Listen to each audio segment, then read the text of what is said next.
जय गुरुदेव, जय दक्षिण कालिका, जय बटुक भैरवनाथ. नमस्कार मित्रांनो, अध्यात्मशास्त्र या युट्यूब चॅनेलवर मी कालिकानंद नाथ तुमचे सर्व सहर्ष स्वागत करत आहे. मित्रांनो, सर्वप्रथम तुम्ही म्हणला असताल कालिकानंद नाथ हा काय प्रकार आहे, हे काय नाव.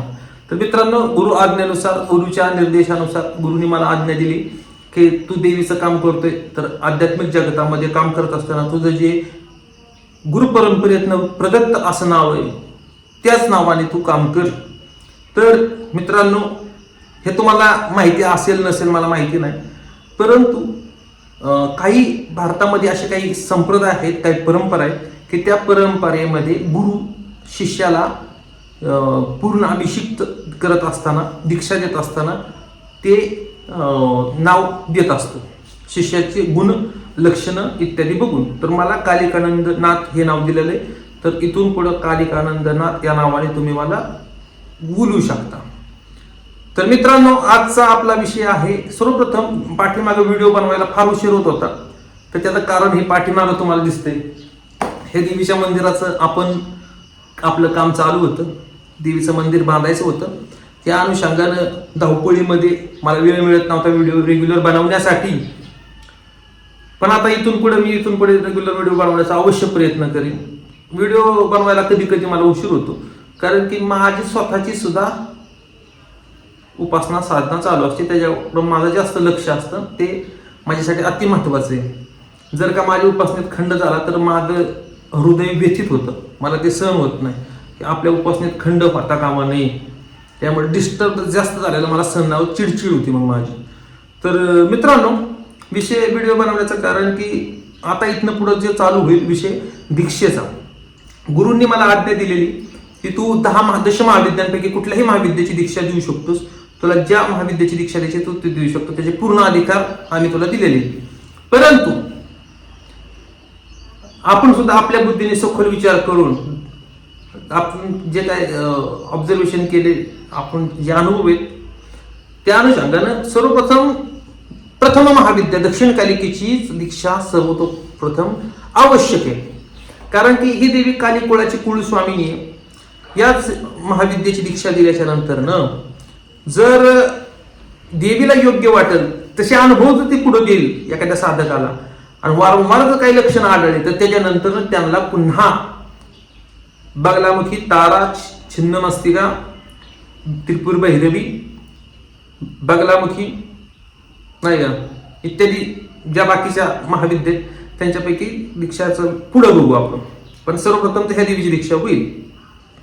दीक्षा देण्यासाठी तुमच्यापाशी काही सामान, तुम्हाला काय लागते, सामान कुठलं आणायचे, काय कुठलं आणायचे हे मी त्यावेळेला तुम्हाला सांगेल की ज्या वेळेला मी सांगितलेल्या जपाची संख्या पूर्ण करताल. जपाची संख्या ज्या वेळेला तुम्ही पूर्ण करताल त्यावेळेला मी सांगेल की या ठिकाणी तुम्ही कधी यायचे आणि काय काय लागणार आहे तुम्हाला. आवश्यक गोष्ट म्हणजे तुम्हाला जप करून तुम्ही इथं दीक्षा घेतली पाहिजे. ह्या मताचा मी माणूस आहे. हे आमच्या गुरु परंपरेतनं असं सिस्टीम शिकवलेली आहे आम्हाला. ते कसं आहे की जेणेकरून असं इथं नाही चालत की 50,000 रुपये द्या आणि हा मंत्र घेऊन जा, हे नाही चालत. हे फ्रॉड समजलं जातं ह्याला. ह्या मार्गामध्ये गुरु परंपरा आणि गुरुजन याला फ्रॉड समजतात आणि त्याच्याकडे जास्त सन्मानाच्या दृष्टिकोनातून नाही बघितलं जात. या मार्गामध्ये शिष्यांना त्यांचं खडतर परिश्रम बघून, त्यांची मेहनत बघून, त्यांची चिकाटी बघूनच त्यांना विद्या द्या, ह्या मताचे हे मार्ग आहेत. तर मित्रांनो, ह्या दीक्षेसाठी हे सर्वप्रथम ते क्लिअर करतो. ह्या ज्या महाविद्या आहेत, ह्या महाविद्या एक तर राजा महाराजांना पूर्वी मिळत होत्या, नाही तर संन्याशांना मिळत होत्या. ह्या महाविद्या सर्वसामान्य माणसांना मिळत नव्हत्या. त्या सर्वसामान्य माणसांपासून गुप्त ठेवल्या गेल्या होत्या. राजे महाराजे म्हणजे जसं शिवाजी महाराज असतील, त्यांना बाला त्रिपुर सुंदरीची दीक्षा होती. बाला त्रिपुर सुंदरीची दीक्षा त्यांना निश्चलपुरी गोसाव्यांनी दिली होती. संभाजी महाराज हे साधना करायचे, रावण साधना करायचा, प्रभू रामचंद्र ह्या महाविद्येची साधना करायची, इंद्रजित साधना करायचा, कुंभकर्ण करायचा. हे जे काही राजे महाराजे अर्जुन हे योद्धे होते, त्यांनी ह्या देव्यांच्या साधना केलेल्या आहेत. ह्या साधना सर्वसामान्य माणसाला मिळालेल्या नव्हत्या. त्यासोबतच वशिष्ठ मुनी, भगवान दत्त महाराज, कपिल मुनी, असे बी काही भगवान श्रीरामकृष्ण, असे काही साधू संत, केनाराम बाबा, तोतापुरी, नाही का, परत बामा खेपा, असे काही सिद्ध साधू, वैरागी, ह्यांना सुद्धा ह्या साधना प्राप्त होत्या. तर मित्रांनो, ह्या साधना मूलतः दोन प्रकारे असतात. एक निवृत्ती मार्गवाल्यांसाठी आणि एक प्रवृत्ती मार्गवाल्यांच्यासाठी. निवृत्ती मार्गातले जे आहेत, म्हणजे जे संन्यासी टाईप आहेत, संन्यासी, त्यांच्यासाठी या मार्गामध्ये दोन पात्र आहेत. एक म्हणजे नारळाची करवंटी आणि दुसरं म्हणजे नरकपाल. आता नरकपाल शासनाने बॅन केलेलं आहे, हे तर सगळ्यांना माहिती. महाराष्ट्र शासनाने ते बॅन आहे, त्याला काहीतरी आगोरी कायदा फलानं काय भरपूर काय काय लागू आहे, तर त्याला तर काही विषयच नाही. परंतु ते महाराष्ट्रात नाही, पण बाहेरच्या राज्यात ती चालू आहे, नाही का. पण महाराष्ट्रामध्ये आहे बॅन. तर जे निवृत्ती मार्गातले साधक आहेत त्यांच्यासाठी ते नारळाची करवंटी हे त्याला एक पर्याय आहे की मानवी खोपडीच्या ऐवजी नारळाची करवंटी. अनुकल्प आहे त्याला, काय बोलतात त्याला, अनुकल्प. अनुकल्प म्हणजे त्याच्या ऐवजी हे चालतं. परंतु त्याच्यामध्ये एक आहे की नॉनव्हेज इत्यादी खाणारा जर असेल वैराग्य मार्गी, म्हणजे तो स्वतः नॉनव्हेज खातोय, मच्छी सेवन करतोय, मदिरा सेवन करतोय, काय असेल त्या गोष्टी तामसिक पदार्थांचं सेवन करतोय आणि तो वैराग्य मार्गातला आहे, तर कदापिही त्याला त्या नारळाच्या करवंटीमध्ये त्याचा नाही संभव, त्याची ते होऊ शकत नाही. त्याला ते ओरिजिनलच वस्तू, त्याला त्याच्यासाठी त्याने काशी गाठणे आवश्यक आहे. त्याला त्याने उज्जैन काशी कुठेतरी जाऊन एखाद्या त्या विषयातनं. आपण हे प्रवृत्ती मार्गातली आपण राजसिक पद्धतीतनं करतो उपासना. आपण काही ह्या मार्गातनं करत नाही, राजसिक पद्धतीतनं आपण करतो. राजसिक पद्धतीतनं म्हणजे आपल्या मार्गामध्ये दोन प्रकारची पात्र सांगितलेली शास्त्राने. एक चांदीचं एक पात्र आहे आणि एक सुवर्णाचं एक पात्र असतं. सुवर्णाचं पात्र हे तुम्हाला दाखवतो. याला बोलतात पात्र. महाविद्येची दीक्षा होत असताना ह्या पात्राची आवश्यकता असते. ह्या पात्राशिवाय दीक्षा नाही होऊ शकत. जर ह्या पात्राशिवाय दीक्षा होत असेल तर ती दीक्षा नाही मानता येत त्याला. पात्र हे महाविद्येच्या दीक्षेमध्ये पात्र ही अत्यंत आवश्यक गोष्ट आहे. तर ही आहे. तर मित्रांनो, त्याच्यामध्ये चांदीचं पात्र पुरेसे आपल्याला महागाईच्या कालखंडामुळं. तर चांदीच्या पात्रामध्ये ते होतं. याला पात्रांची काय आवश्यकता असते. यासाठी देवीला एक पात्र, भैरवनाथाला एक पात्र, देवी, गणपती, बटुक भैरव, देवी, महाकाल, गणपती, बटुक भैरव आणि योगिनी ही पात्र त्यांना देणं आवश्यक असतं. गुरुचं पण एक पात्र असतं, त्यात अनेक पात्रांचा उल्लेख आहे, पण हे 5 पात्र पुरुष आहेत. गुरुपात्र, भोग पात्र, योगिनी पात्र, वीर पात्र, अशी अनेक पात्र आहेत. पण एवढ्या पात्रांची आवश्यकता नाही. मिनिमम ही 5 पात्र पुरेशी झाली त्याला. त्या पात्रामध्ये त्या गोष्टींचा नैवेद्य वगैरे दिला जातो. तुमच्या सात्विक, राजसिक, तामसिक प्रवृत्तीच्या अनुसार जर तुम्ही शाकाहारी असतील तर दीक्षा होत असताना तुम्हाला कोहळ्याचा बली मान्य होऊ शकतो. तुम्ही कोहळ्याचा बली करून, लिंबाचा, डाळिंबाचा बली करून, देवीला भोग, नैवेद्य, प्रसाद इत्यादी काही गोष्टी करून तुम्ही ती दीक्षा प्राप्त होऊ शकते. तुम्हाला काही विषय नाही. परंतु जे नॉनव्हेज इत्यादी खातात, बरं दुकानात आणून खात असतील, कुठून आणून खात असतील, त्याला बलिविधान शिवाय दीक्षा असंभव गोष्ट आहे. माझा अनुभवावरनं मी सांगतोय, माझा पर्सनल अनुभव आहे ह्याविषयी, स्वतःची पर्सनल अनुभव आहे. तर कदापिही मांसाहारी व्यक्तीची दीक्षा देवता दक्षिणाचारमधनं स्वीकार करत नाही.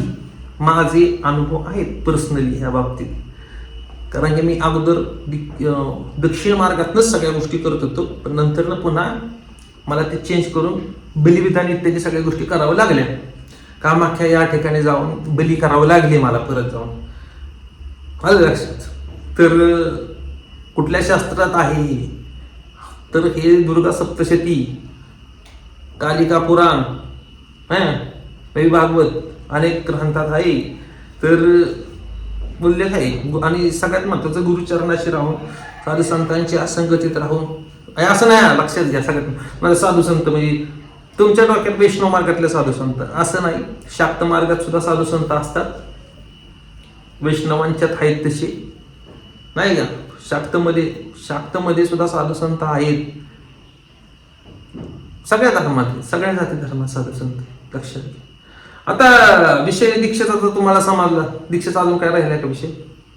माहिती पात्राची वगैरे. हा, पात्र सांगितले की पात्र लागणार टोटली देवीला एक आणि तुमच्या स्वतःसाठी एक, टोटली 6 पात्र. आणि त्यातली काही पात्र आहेत ती लागतात अतिरिक्त, ते आपण कट करून त्याच्याऐवजी अनुकल्प तिथं देऊ. तिथं वीर पात्र, योगिनी वीर पात्र, भोग पात्र नाही का, अष्टभैरवांची बी पात्र आहेत. त्याला अनुकल्प म्हणून आपण ठिकठिकाणी हे करू. यंत्र अर्चन वगैरे करत असताना त्याचा अनुकल्प तिथं काढेल. पण जे आवश्यक आहे त्या गोष्टी तर पाहिजेत. तसे ऍक्च्युली आणि पात्र 12 पर्यंत संख्या जाते, पण 12चा अनुकल्प काढून महागाईच्या काळात आपण कमी करत कमी मध्ये जेवढं होईल तेवढ्या ह्याच्यामध्ये आपण करण्याचा प्रयत्न करतोय आता सध्या तरी. तर मित्रांनो, हा झाला विषय. इथनं पुढं दीक्षेचा कसा होईल, विधी कसा होईल ते सांगतो. तर दीक्षा कुणाला होईल ती सांगितले नाही सांगितलं होतं. दीक्षा होईल ज्याचे 24 लाख नामजप झालाय, ज्याला मी अगोदर सांगितले की ज्याचा 24 लाख काली नामाचा जप झालाय त्यांना ह्या देवीची दीक्षा दिली जाईल. दीक्षा ही विकत दिली जाणार नाही. तुमचा 24 लाखाचा जप झाला असेल तर तुम्ही येऊन तुम्हाला दीक्षा होईल त्याची. कारण की काही काल दीक्षा ज्या पद्धतीनं 10वीतनं आपण 12वीतनं आपण मेडिकलला ऍडमिशन वगैरे घेतो त्या टायमिंगला तिथं टक्केवारी बघितली जाते तर ते मेडिकलला ऍडमिशन मिळतं. जर का टक्केवारीनं बघता त्याला ऍडमिशन मिळत असेल तर त्याला कॉलेजला पण चांगलं कॉलेज म्हणन का त्या कॉलेजचा दर्जा राहील का? तसं ही महाविद्या आहे. महाविद्याची तुम्हाला दीक्षा साधना पाहिजे तर तुमची पात्रता बी पाहिजे ना ती घेण्याची. मग तुमची पात्रता कशी बघायची आम्ही? सगळ्यात महत्वाचा विषय, तुमचे पैसे बघून की तुमच्याकडे पैसे आहेत म्हणून ती तुम्ही पात्र झाला कदापि नाही. तुमची साधना किती, तुमचे जप किती, तुमची मेहनत आणि तुमचा प्रामाणिकपणा किती हे बघूनच पुढचे निर्णय ठरले जातात. तुमची योग्यता असेल, तुमचे जप तेवढे झाले असतील, मग तुम्हाला दीक्षाला पात्र झाला तुम्ही, मग काय विषय नाही, मग तुम्ही पात्र झाला. तुम्ही जर म्हणता आमच्याकडे पैसे आहेत या 10-15 हजार आम्हाला दीक्षा देऊन टाका, ते पैसे तुमच्याच ठेवा नाही का, तुमच्या पैसेच ठेवा, ते पैशाची आम्हाला गरज नाही. आम्हाला पाहिजे देवीचे परमभक्त, आम्हाला करायचं त्याचा निस्वार्थ प्रचार. तर मित्रांनो, तुम्हाला समजलं का मला काय सांगायची ती? तुमच्यापेक्षा जपाची स्टॉप पाहिजे दीक्षा घेण्यासाठी. आणि काही अशी पण आहेत काही आहेत साधक, त्यांचं वय झाले आणि अनेक ठिकाणी ठेसा खाल्ल्यात त्यांनी जाऊन, आणि आता पण म्हणतात की काही करा आम्हाला दीक्षा. एक वर्ष पेंडिंगला आहेत, वेटिंगला आहेत. एक वर्ष किती 1.5 वर्ष झाले असेल. 1.5 वर्ष पेंडिंगला, अजून दीक्षा केलेल्या नाहीत, अजून जपच काढतात ती मंडळी. दीक्षाला द्यायच्या असत्या, धंदा कमवायचा असताना तर कधी दीक्षा देऊन पैसे ओढले असते. तसलं नाही, देवी पाठीमाग तसलं इथं नाही चाललं. तर त्यांना सांगितलंय की तुम्ही जर जप कमी पडत असतील तुमचे काही, तर तुम्ही या ठिकाणी येऊन पण कमीत कमी 1 वर्ष तुमचा माझ्याशी संपर्क असला पाहिजे. ती माझ्या 1-1.5 वर्षापासून संपर्क का आहेत, पण त्यांच्याच्याने तेवढ्या मोठ्या प्रमाणात काय साधन भजन होईना, कारण की कामाचा व्याप आहे. पण माझी मला दीक्षा काही करा द्या. ठीक आहे, एक पर्याय आहे माझ्यापाशी. तुम्ही माझ्यापाशी येण्याच्या आधी 3 दिवस तुम्ही हविषान्य खायचं, हविषान्य खायचं, उपवास धरायचा. तुमचं जन्मजन्मांतरीचं पाप क्षालनार्थ ब्राह्मणद्वारा या ठिकाणी मी काही पाठ करून घेईन आधी. त्याच्यानंतर तुम्ही 24 तास सूर्योदयापासून सूर्योदयापर्यंत 24 तास तुम्ही या ठिकाणी, मी जिथं बसलो या ठिकाणी देवीकडे मुख करून देवीचं समोर इथं बसून तुम्ही जप करायचे. तुम्हाला नाश्ता जेवण वगैरे जिथलं तिथं उपलब्ध होईल. तुम्ही या ठिकाणी तुमची सोय केली जाईल. या ठिकाणी तुम्ही जप करा, हे करा. आणि मग जप वगैरे केल्याच्या नंतर पण जप करायचा, झोपाय परमिशन दिली जाणार नाही काही झालं तरी. सूर्य उगवतानाच सूर्य उगवतो कर. मधनं तुमची दीर्घशंका, लघुशंका, भूक लागली, तहान लागली, पाणी, ते समजू शकतो. पण तुम्ही इथनं फिरायचं नाही, मोबाईल तुमचा स्विच ऑफ, देवी समोर बसून फक्त जप. 24 तास झाले तर त्याला एक शास्त्राने मानलेलं आहे की ही एक एकांगिक हे पुरस्कार मानलं जाईल. त्या अनुषंगानं आम्हाला समजेल की तुम्ही दीक्षेला पात्र आहे म्हणून होऊन जाणार तुमचं त्या विषय. परंतु दीक्षा होत असताना ची साधना करत असताना, शक्तीपूजा करत असताना कुशाकुशीची आवश्यकता असते. याला अर्घ्य पात्र म्हणतात. सामान्य अर्घ्य पात्र, यामध्ये कुशाकुशीचं पात्र आवश्यक आहे. विशेष अर्घ्य पात्र पण लागतं. त्यामध्ये शंख आणि त्रिपद हे एक गोष्टी लागतात. शक्तीपूजेमध्ये हे 2 गोष्टी तुमच्यापाशी पाहिजे कंपल्सरी. त्याच्यानंतर साधं एक आचमणी तुमच्यापाशी पाहिजे. त्यानंतर एक श्रीपात्र बोलतात त्याला, जे तुमचं श्रीपात्र हे अत्यंत आवश्यक आहे. या गोष्टी तुमच्यापाशी पाहिजेत. तर दीक्षेसाठी ह्या गोष्टी, रक्तचंदनाची माळ एक अत्यंत आवश्यक आहे. रक्तचंदनाची माळ तुमच्यापाशी पाहिजे, ओरिजिनल रक्तचंदनाची माळ. त्याच्यावरती हा जप देवीचा केला जातो. त्यानंतर घोंगडीचं एक आसन तुमच्यापाशी पाहिजे. एक आहे की तुम्ही जे काय आणणार आहे दीक्षेच्या वेळेला, जे काही वस्तू आणणार असतात त्या अगोदर यूज केलेल्या नाही चालत, त्या नवीनच लागतात. तुम्ही जी श्रीपात्र जे आणणार असतात ते पण नवीन पाहिजे, त्याचा आधी यूज केलेला असला नाही पाहिजे. प्युअर चांदीचं पाहिजे ते, त्याच्यामध्ये मिक्सिंग चांदी नाही पाहिजे. जे काय पाहिजे शुद्ध पाहिजे, शुद्ध. हे जे पात्र आहे सामान्य आरोग्य पात्र कुशाकुशी, हे पण अगोदर यूज केलेलं नाही पाहिजे, नवीन पाहिजे. तांबड नवीन पाहिजे, रक्तचंदनाची माळ नवीन, आसन नवीन. अजून काही कपाळाला लावायला रक्तचंदनाचा गंध तुमच्या पाहिजे, रक्तचंदनाचा गंध तुमच्यापाशी पाहिजे. एक त्रिशूल, जर तुमची आवश्यकता असेल तर एक त्रिशूल घरामध्ये तुम्ही नेऊन पुजण्यासाठी, या गोष्टी तुमच्यापाशी पाहिजेत. मग इथं त्यानंतर ज्या वेळेला तुमचा माझे संपर्क होईल, तुम्ही साधना करतील, जप करतील, पुढचं तुम्हाला सांगितलं जाईल की बाकीचं काय काय गोष्टी कशा लागतात, हवनसाठी काय काय सामान लागतं, कुठल्या कुठल्या वस्तू लागतात, काय त्या पद्धतीने होईल. हवनाचा दीक्षेचा विधी सकाळी पासून रात्री 12 वाजेपर्यंत तो विधी कंटिन्यू चालणार आहे. हे झालं. मांसाहारी लोकांना बलिमार्गात न होईल आणि त्यांना दक्षिण मार्गातला कोहळा लिंबू जायफळ याच्यावर होऊन जाईल. कोहळा लिंबू डाळिंब ह्याचा बली वगैरे करून ते होणार त्या विषय. आता त्यानंतरचा विषय म्हणजे दीक्षेचा पद्धत काय राहणार. पद्धत मित्रांनो, एका वेळेला एकाच माणसाची एका दिवशी दीक्षा होईल. एका वेळेला मी 4 माणसाची सुद्धा दीक्षा करू शकतो. परंतु जर आपल्याकडं जर का त्या कमी जणांना द्यायची ही गोष्ट नाही का, ही गोष्ट देताना कमी जणांना द्यायची, तर कशासाठी मग आपण गर्दी करायची. मग एका वेळेला एकाच माणसाची दीक्षा करणं सोयीस्कर होईल. तर ती कसं होईल. सर्वप्रथम दीक्षा कधी पण नाही म्हणा, दीक्षा कधी पण होत नाही. दीक्षेसाठी मुहूर्त काढावा लागतो, नक्षत्र शुभ नक्षत्र शोधून काढावं लागतं, योग शोधून काढावा लागतो. तसा योग आहे का, तिथी आहे का तशी, रिक्ता तिथी, क्षय तिथी, दग्ध योग नाही का, अशा अशुभ योगांवर ही दीक्षा नाही दिली जात. नक्षत्र चांगलं पाहिजे, पवित्र पाहिजे, लग्न शुभ लग्न, स्थिर लग्न पाहिजे, शुभ स्थिर लग्न, चांगला योग म्हणजे त्याच्यामध्ये शुभ योग पाहिजे, सिद्ध योग पाहिजे, शिवयोग, असे काही शुभ योग आहेत.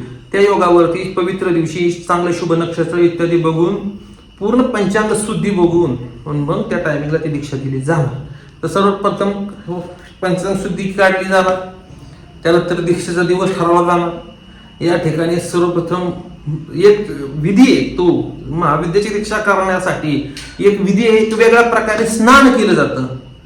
त्यासाठी पद्धत वेगळी येते. तिथं दात घासण्याचे सुद्धा एक विधान आहे की कुठलं लाकूड घ्यायचंय, ते लाकूड तोडताना कुठला मंत्र बोलून ती झाडाचं ती काटूक घ्यायचंय, काय मंत्र म्हणून ते दाताखाली चावायचे, काय मंत्र म्हणून दात घासायचं, जीभ कुठला मंत्र म्हणून जीभ घासायची, पाण्यामध्ये आव्हान करताना का कुठलं यंत्र काढायचे, त्याच्यामध्ये कुठल्या देवता स्थापन करायच्या, ह्या मोठा विधी आहे. त्या ठिकाणी बसून कुठल्या कुठल्या देवांना जलांजली द्यायच्यात, देवतेचं कसं ध्यान करायचं, हे प्रोसेस आहे.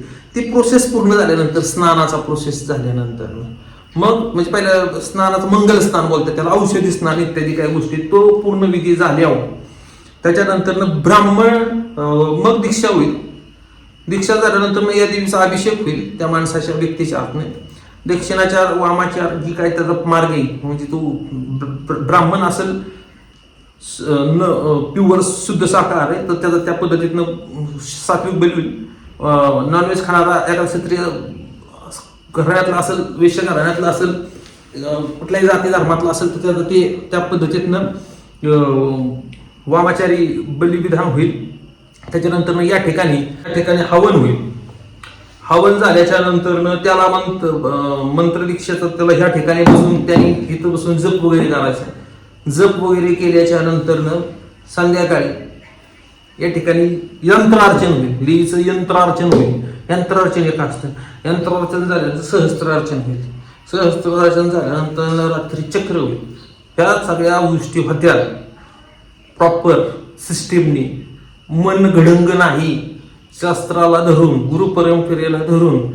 मित्रांनो, ज्यावेळेला तुम्ही दीक्षा घेताल तर ह्या ठिकाणी जेव्हा तुम्ही दीक्षा घेताल त्यावेळेला तुम्ही वासरात लंगडी काय असं तुमचं होणार नाही कधी. तुम्ही कामाख्यामध्ये जरी गेला आणि त्या ठिकाणी आपल्या परंपरेने जप केले, तुम्हाला हटकणारा पण भेटणार नाही, तुम्हाला कोणी ही करू शकणार नाही, की तिथली लोक तुमचे काढू शकणार नाही. त्रुटी उणीव हे लक्षात घ्या. बेडकासारखं नाही म्हणा तुमचं डबक्यातल्या. तुम्ही बाहेर जरी गेला तरी बाबा काय नाही, आम्ही कोळी परंपरेतनं ह्या पद्धतीतनं आम्ही साधना करतो. तुमची उपासनेची पद्धत बघून तुम्हाला जर तुम्ही कधी स्वतःचं परीक्षण करणार, जर तुम्ही त्या कॅटेगरीच्या लोकांच्या जाऊन साधना केल्या तर त्या मार्गातल्या, पण जर तुम्ही ह्याच्या नावाखाली दुसरंच काय करत बसता तिथं जाऊन उघड्या पाडणार तुम्ही. मग काय बोलतो समाज आहे तुम्हाला प्युअर ज्या वेळेला तुमच्या पुढे कोण साधक येईल त्यावेळेला तुमची साधना बघून त्याला न्यून नाही काढता आलं पाहिजे. हे तू चुकीचं करतोय, हे काय तर तुम्हाला बी नाही नावं ठेवलं पाहिजे त्यांनी, आणि गुरुला पण नाही नावं ठेवलं पाहिजे, आणि गुरु परंपरेला बी नाही नावं ठेवलं पाहिजे. ह्या गोष्टी महत्वाच्या असतात. तर मित्रांनो, एकच करा, पण असं करा की व्यवस्थित करा. एक ना धड बाराबर चिंध्या असं करू नका. तसं जर करायचं असतं मला एक ना धड बाराबर चिंध्या, तर मग मी तुम्हाला म्हणून त्याच्या दीक्षा दिल्या असत्या नाही. खंडोबाची दीक्षा देऊन टाकली, मर्याची दीक्षा देऊन टाकली, घुमाईची दीक्षा, जाण्याची दीक्षा, नवनाथाची दीक्षा, आंबाबाईची दीक्षा नाही का, यल्लंबाची दीक्षा, शंकराची दीक्षा, गणपतीची दीक्षा, हनुमानाची दीक्षा, ही दीक्षा ती दीक्षा ती दीक्षा. तसं नाही. येतच बाबा या आहे जी परंपरा आहे त्यात नाही. मला विचारणारे बी आहेत ना कोणतं, किंवा तू काय करतोय म्हणून मला जे जमतंय त्या पद्धतीनं मी करीन. दीक्षा घ्या, दीक्षा देवीची साधना करा. इकडं तिकडं हिंडू नका. इकडं तिकडे हिंडू नका म्हणजे मी म्हणत नाही की ह्याच्या गादीला जावं नका, त्याच्या गादीला जावा तुम्हाला जायचं तर, परंतु असा विचार करा विषय ते पण तुम्हाला मार्गदर्शनच करता येत ना. मी म्हणत नाही मीच लय शहाणा आहे बाकीची येडी आहेत असं नाही.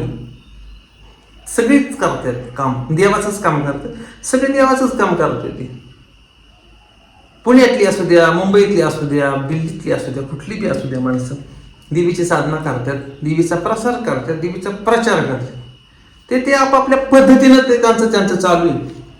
आणि सगळ्यांचं अभिनंदन आहे, सगळ्यांची स्तुती मी करतो, कौतुक करतो की प्रत्येक जण देवीचं काम करतोय, हिंदू धर्मासाठी काम करतोय. याच्यामध्ये प्रतिस्पर्धा नाही. जर कोण समजत असेल प्रतिस्पर्धा तर तो अल्पबुद्धीच म्हणावा लागेल. त्यात कसलीच प्रतिस्पर्धा. हा काय धंदा आहे का? अध्यात्मगिरी धंदा असू शकतो? हा धंदा असू शकतो का? हा काय दुकान असू शकतं? देवीचं उपासना हे मंदिर आहे, हे दुकान नाही. दुकान नाही, देवीच मंदिर आहे. पैशासाठी नाही केलं जात. गाय आपण पाळतो, कशासाठी पाळतो? गाय कशासाठी पाळतात माणसं? दुधासाठी का शेणासाठी? शेण न मागता देते गाय, दुधासाठी पाळली जाते. शेण तर न मागता मिळतं, कोण उचलणार आहे ते शेण तर मिळणारच आहे की तुम्हाला. तसं देवीची साधना, देवीची उपासना, देवीचा भक्तीचा प्रसार प्रचार, या बटू भैरवनाथाचा प्रसार प्रचार हा पुण्य कमावण्यासाठी केला जातो. पैशासाठी केला जात नाही, दुकान चालवण्यासाठी नाही केला जात. लक्षात घ्या. तर मित्रांनो, या व्हिडिओच्या माध्यमातून एवढं सांगायचं आहे मला की एक लक्षात घ्या, अवश्यमेव भक्तव्यम कृतकर्म शुभाशुभम हे शास्त्रकाराने सांगितले. तुमचं दुःखी जर तुम्ही असताल कुठल्या कारणास्तव, तुम्हाला जर पीडा होत असेल कुठल्या कारणास्तव, तर मित्रांनो तुमचं कर्म त्याला जबाबदार आहे. एक तुम्हाला मी प्रॅक्टिकल सांगतो. प्रॅक्टिकल, तुम्ही स्वतःच्या हाताचा कॅमेऱ्यामध्ये फोटो काढा. कॅमेऱ्यामध्ये स्वतःच्या हाताचा फोटो काढा आणि एखाद्या गुरु परंपरेतनं प्रॉपर आलेल्या माणसाच्या मार्गदर्शनाखाली तुम्ही साधना करा. त्याच्या मार्गदर्शनाखाली ज्यांनी सांगितली तशी. मी म्हणत नाही की शाक्त मार्गातनं, आमच्या कौल मार्गातनं, शाक्त मार्गातनं, वीराचार पद्धतीतनं तुम्ही करा, असं नाही मी म्हणत. वैष्णव मार्गातनं करा, ते पण मार्गच परमेश्वरापर्यंत जातो. तुम्ही नागपंथातनं करा, तुम्ही गणपतीच्या मार्गातनं करा, सूर्याच्या माध्यमातनं, कुठल्याही माध्यमातनं, अनेक संप्रदाय, कुठल्याही माध्यमातनं एक निष्ठपणे साधना करा, घोर साधना करा, जप. आणि 1 वर्षाने तुमच्या हातात परत फोटो काढा आणि बघा, ते पहिला फोटो हे फोटो तुमच्या हातातल्या रेषा अनेक बदललेल्या असतात, चढ उतार चेंज झालेला असेल. का? हात आहे ना, हात कुंडली तुमचा जन्म घेताना सांगते बाकीत ही होणार आहे, पण वर्तमान स्थिती काय आहे ती तुमचा हात सांगत असतो. लक्षात घ्या, तुमच्या हातातल्या रेषा सुद्धा बदलतात ह्या साधनेमुळे. ज्योतिषापेक्षा हायर लेवल विद्या देवीची असते, महाविद्या. ज्योतिष विद्या बोलते, ह्याला महाविद्या बोलते. परमेश्वर आणि परमेश्वर देव आणि चंडिका परमेश्वरी ह्या ज्या शक्तीत, ह्या ज्योतिषाच्या सुद्धा वर आहेत. कितीतरी वर आहेत. सगळे ग्रह नक्षत्र देवीच्या पायाखाली असतात, त्याच्या वर आहे देवी.